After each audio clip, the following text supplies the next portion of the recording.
I was born with a suitcase in my hand, and I lived in over 10 places before I turned 8. My life was always in motion, so I learned that no matter where I was, at any particular moment, something new was always around the corner. I float. Where are my roots? The great thing about living out of a suitcase is that it forces you to recognize the important things in life. It's amazing the things we can live without. So what is it I hold on to? A rock in my pocket feels smooth and round. It helps me to ground myself. It reminds me of people and connections.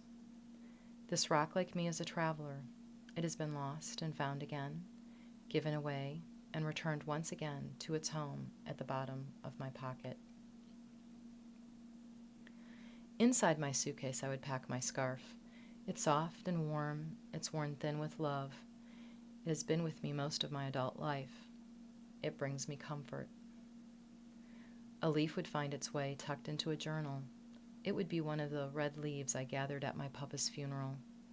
I remember that October, the air cool and crisp, the sun shining, and the brilliant colors of the red and gold leaves sparkling in the light. Also packed away would be a shell that sang to me the sound of the ocean waves, the breath of the earth, reminding me of the lullabies my Grammy sang to me as a child.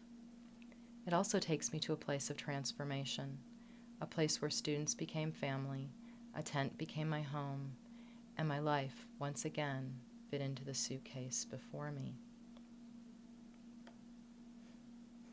There's always a fork in the road, a symbol of the choices we make. Always before me lay thousands of new possibilities for my life. So I walk out on a limb, take a risk that it would hold my weight, look past the branches into the night sky. My world changes. There's one more thing to add to my suitcase, and it is one of those things I can't live without. Home.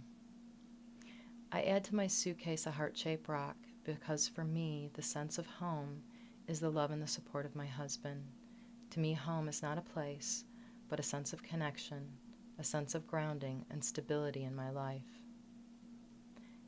And yet I still float, and I discover that my roots are like fine, invisible threads of a spider's web that are only visible after the rain.